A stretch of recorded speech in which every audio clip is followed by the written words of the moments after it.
হে WhatsApp বন্ধুরা, আশা করি সবাই ভালো আছেন। আজকে আমি প্রতিদিনের ন্যায় ভিডিও নিয়ে এসেছি। তার মাঝে একটি কথা, আজকে আমি বাইক না বাসে করে ঢাকায় যাচ্ছি। তার মাঝে সামনে বঙ্গবন্ধু সেতু, জাস্ট আপনাদেরকে দেখানোর জন্য ভিডিওটি করলাম।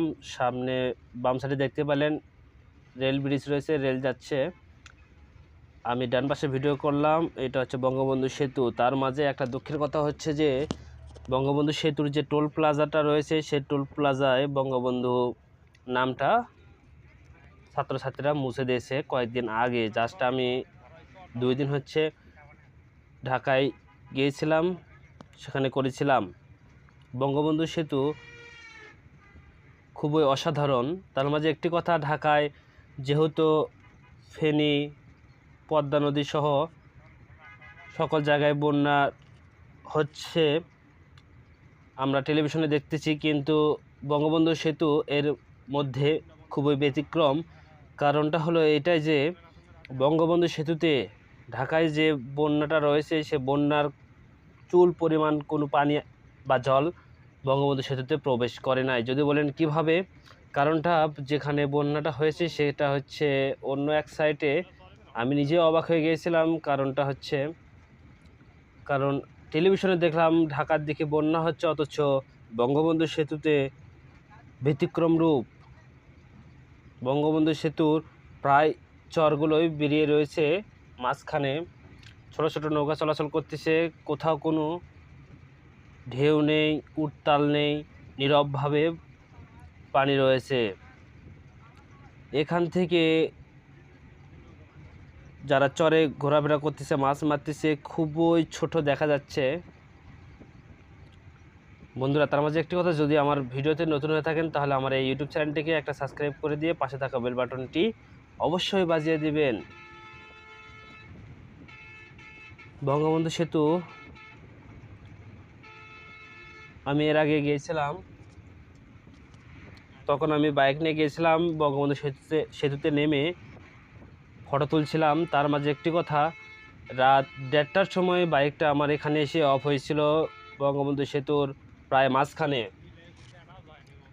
দুই পাশে কেউ ছিল না, শুধু মাঝপথে একটা ট্রাক নষ্ট হয়েছিল। সেখানে ট্রাকের ভিতরে অবস্থানরত ড্রাইভার আর একটা হেল্পার ছিল, আর আমরা মাঝপথে এসে বাইকটা আমার অফ হয়ে গিয়েছিল। সেখানে প্রায় 30 মিনিট 45 মিনিট এরকম সামথিং সময় ব্যয় করে বাইকটি আবার রানিং করতে পেরেছি।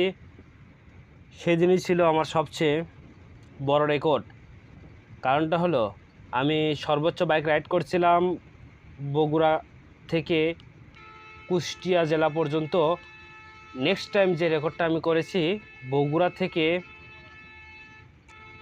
নামটা কি দুঃখিত মনে ছিল না, আমি বগুড়া থেকে যে লং ট্যুরটা দিয়েছি এখন পর্যন্ত আমার রেকর্ডে, সেটা হচ্ছে নরসিংদী জেলা মাধবদী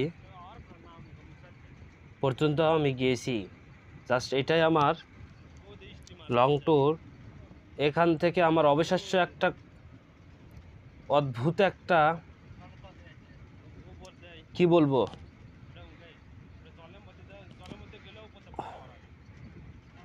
জাস্ট আমি বলতে পারছি না। কারণটা হলো, সে রাত 9টায় আমি রওনা হয়েছিলাম, সকাল 10টার সময় বগুড়া এসে পৌঁছেছিলাম। বাইকটা মাঝে মাঝে স্টপ হয়ে গেছিলো, বাইকে কোনো প্রবলেম থাকার কারণে, যার কারণে মাঝপথে আমার কিছু টাকার প্রবলেম হয়েছিল, যার জন্য একটু লেট হয়েছে। বিকাশ থেকে টাকা নিতে হয়েছে বাসায় থেকে, তারপরে আমি আসতে পেরেছি। যদিও রমজান মাসটা ছিল, সেজন্য অনেকে রোজা ছিল।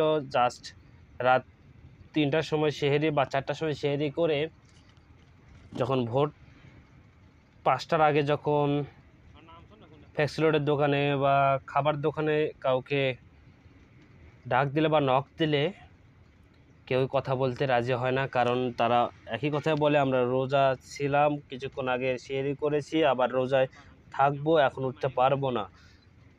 এসব অদ্ভুত ধারণা হওয়ার পর থেকে আমরা ইতিমধ্যে চলে এসেছিলাম জাহাঙ্গীরনগর বিশ্ববিদ্যালয়। জাস্ট ওখানে মনে হয় একটা বাজে, জাস্ট খেললে এখানে কয়েকটা সেলফি তুলে তারপর নেক্সট টাইমে রওনা হই। জাস্ট নরসিংদী জেলা থেকে বঙ্গবন্ধু সেতু পার হব, এইটুকুই মনে হয় পার হতে পারছিলাম না। জাস্ট এত দূরত্ব, ঢাকা থেকেও যে এত ব্যাক সাইটে গিয়েছিলাম, বলতে পারতেছি না কীভাবে গিয়েছিলাম। বন্ধুরা, ভিডিওটি ভালো লাগলে অবশ্যই একটা লাইক করে দেবেন আর কমেন্ট করে দেবেন। ধন্যবাদ।